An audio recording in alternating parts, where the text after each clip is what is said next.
Hey, what's up, guys? Welcome to the channel. This Saturday is UFC Vegas 45. The main event is Derrick Lewis versus Chris Daukaus. I've already done a prediction video for that fight. I'll put the link in the description, and I'll also link it in the end card if you want to check it out after this. But in the co-main event, we have Stephen Wonderboy Thompson versus Belal Muhammad, and this is going to be my full breakdown and prediction for that fight. And I'm always honest with you guys, and I'm not super excited for this co-main event, but I feel like it's a very relevant welterweight fight, and I feel like it deserved a prediction video. And also, I have a very bold prediction for this fight. We'll see if it comes true or not, and I'll get to that later in the video. So I figured I'd make a video for this fight, even though I'm not super excited. I'm just not all that interested in Belal Muhammad. I feel like he's a relatively boring fighter. And then Wonderboy Thompson, I love watching him fight, but I feel like every fight we hear, oh, Wonderboy's going to let his hands go this time. Wonderboy's going to let his hands go this time. And it just never seems to happen. He's at an advanced age. I don't know if he's ever going to fight for a title again. I don't think he is. And Belal, I don't think he'll ever make a title run in his career. So I'm not super excited for this fight, but it's still a very relevant welterweight fight. So you look at the tail of the tape, Wonderboy is currently ranked number 5 in the UFC official rankings, while Belal is ranked number 10. Wonderboy is 38 years old. Belal is 33 years old. Wonderboy is 6 foot tall. Belal is 5'11".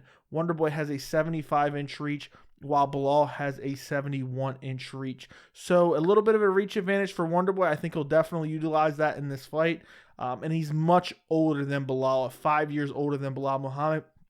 First, let's look at Belal Muhammad.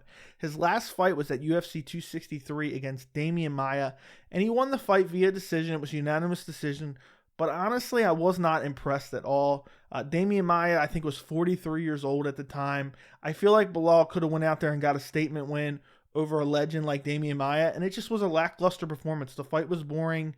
Demian Maia was able to hold him up against the cage multiple times, and I know Demian Maia is an excellent grappler and is excellent in the clinch, but I just felt like Belal could have done more. Demian Maia was landing some good strikes on him. I know Belal overall, he outstruck Demian Maia. He stuffed the takedowns, and maybe the striking didn't look that good for fear of the takedown from Demian Maia and the jiu-jitsu of Demian Maia. But still, just an overall unimpressive performance, and topped by the fact that on that card, Leon Edwards fought Nate Diaz, and Belal was saying, yeah, if that was me, I would have stopped Nate. Dude, you couldn't even stop a 43-year-old Demian Maia. And I'm not trying to say anything about Demian Maia, but I'm just saying at that advanced age, he's a diminished version of himself. Now, before that, it's when he fought the best opponent on his resume, and it was a no contest against Leon Edwards. Leon Edwards badly eye-poked him in the second round. He couldn't continue. But what happened that led up to that fight, and I know anything can happen in MMA, round by round, stuff can change, but Leon Edwards was bullying Belal Muhammad. And he was pushing Belal against the cage. He was outstriking him.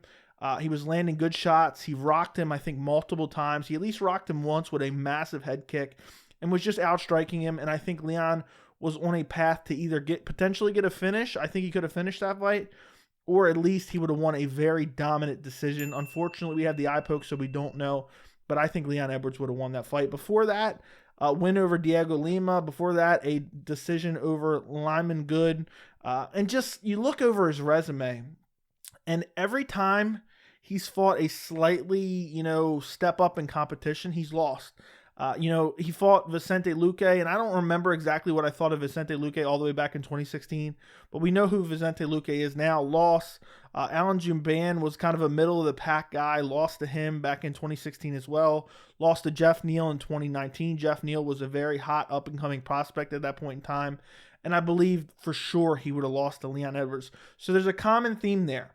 Every time Belal gets a step up in competition, he loses. Now, you look over at Wonderboy Thompson, and actually, I was kind of surprised by his record. I knew this, but, up until I looked at it before the fight, I just couldn't believe it. It seems like, I felt like Wonderboy had a lot more losses than he really did. He has the draw to Tyron Woodley in his first title shot in 2016. Then he has the loss to Woodley in the rematch, which was a very close fight, which was very uneventful. I thought Woodley stole it by dropping him in the later rounds. He has the loss to Darren Till, but a lot of people thought that Wonderboy won that fight, myself included. He was KO'd by Pettis in a fight that he was winning. And then most recently at UFC 264 over the summer, he lost to Gilbert Burns, was dominated in that fight. So you really look back at his record, and other than the Gilbert Burns fight, where he was just really out grappled and just out hustled by Gilbert Burns, who's amazing. All of his fights, and I know the Anthony Pettis fight, he was KO'd badly, but he was winning that fight. Wonderboy Thompson has looked pretty impressive throughout his career, and I know he has a loss a long time ago back in 2012 against Matt Brown, but that's so long ago. I don't even, consider that relevant anymore. I just remember when Wonderboy entered the UFC, I believe he was training with GSP, and there was a lot of hype around him. Was a long-time kickboxer, came in, it was looking super impressive, and it's just crazy that now Wonderboy is considered, like a veteran in the sport. So his last fight just couldn't stuff the takedown. Gilbert Burns was controlling him against the fence, controlling him on the ground. And it was just an uninspired performance. And I just feel like the majority of Wonderboy's career, we've seen him just go in there, not fight, kind of avoid the fight. And then at the end, he said, I should have let my hands go more. That's what he said in both Tyron Woodley's fights. He was worried about the power of Woodley as well as the wrestling. The one fight that he really, really looked super impressive, and it still holds up today, and I was there live for this fight, was the win over Vicente Luque at UFC 244, and that has aged so well. He put an absolute beating on Vicente Luque, literally beat the brakes off him. Won a decision, but the volume was unreal. I think the first round was very close. I think Vicente Luque could have won the first round. I don't remember 100%. But the second and third round, Wonderboy really put it on him, was really just looking so good. Looked like he was, in his striking prime at that point. He was really just picking Vicente Luque apart. And that win has aged very, very well for him. Now, I don't know if Wonderboy's ever going to be able to make a run at a title shot. And even if he does, if he would have beat Gilbert Burns, he could have been next in line, honestly, just because of Usman defeating pretty much everyone twice within the division. But he lost that fight at 264, so he kind of loses that opportunity. And also, I hate to say it, but when you have guys like Khamzat Chimaev and you have Colby Covington, you have Usman, look at all their strengths. It's heavy grappling and wrestling. And Wonderboy's just not going to be able to contend with that. That's his biggest weakness. He has good, I don't want to get it twisted. He has good takedown defense and anti-wrestling. But when he's facing the elite of the elite, he's just not able to stuff those takedowns or keep those guys off of him. So as far as a prediction for this fight, I actually have a very bold prediction because I would be willing to bet. I haven't really seen anything about this or anyone else's picks for this fight so far.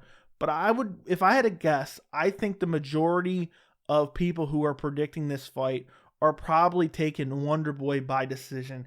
And I think that could happen. I think if Belal wins, he most likely wins by decision. He somehow squeaks out like a split decision victory. Belal really wants to get in your face, land strikes, pressure you against the cage, clinch you up against the cage, beat you up and bully you. That's his nickname.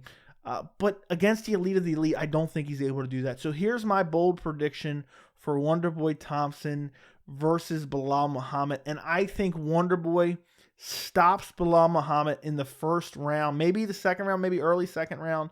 But I'm going to go Stephen Wonderboy Thompson, first round TKO. And Wonderboy's not really known as a finisher. He's really kind of a decision machine. But I think in this fight, Belal is the perfect stylistic matchup for Wonderboy to really be able to show his skills. Belal is a decent wrestler and an overall, well-rounded fighter, but he's not one of these elite of the elite world-class grapplers where he's just going to be able to just smother Wonderboy and take him down. I think Wonderboy will be able to stuff the takedowns. He had some okay success against Gilbert Burns, but Wonderboy's always had good takedown defense when he's not fighting these world-class grapplers. And I think in this fight, he won't have to worry too much about Belal's takedown. I think he'll get his confidence very early, being able to stuff the takedowns. And I really think as far as striking goes, these guys are worlds apart. I think Wonderboy is going to pick him apart on the feet.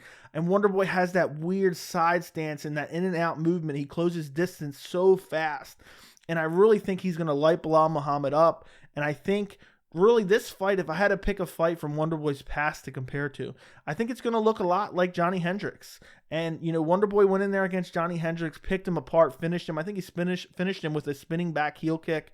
And I think he's really going to go out there and outclass Belal. Belal moves forward. He's very sloppy. He's defensively irresponsible. He gets lit up even by guys like Damian Maia. And I really think that Wonderboy's striking skills are just so good. I think he's going to be jabbing Belal's face off. I think he's going to be, Wonderboy's best when he's using all his techniques. And I don't think in this fight, Belal is the level of wrestler where Wonderboy is going to be worried about throwing kicks. I think he's going to be chopping Belal's legs. I think he's going to be throwing spinning back kicks to the body. And I think eventually he's going to clip Belal right on the chin. I'm going to say head kick KO in the first round, maybe drop him, finish him with strikes. But I just think Wonderboy is just way too good for Belal. I know Belal's in the top 10. He's the ranked number 10 guy right now, but I'm just not high on him. You know, I know the welterweight division is very, very good, but Belal, honestly, he has no decent wins on his resume at all. So I cannot pick him against a Wonderboy who I know a lot of people, you know, anointed him a champion before he ever got there. But Wonderboy has always been an elite fighter, and I believe that him and Belal's skill sets are so far apart that Wonderboy is going to go in there and pick him apart and eventually finish him in the first round. Wonderboy has not gotten a finish since Johnny Hendricks in 2016. So in 5 years, Wonderboy has not got a finish, and I believe he gets a finish at UFC Vegas 45. Let me know in the comments what you guys are predicting. Don't forget to like the video, and thank you so much for watching.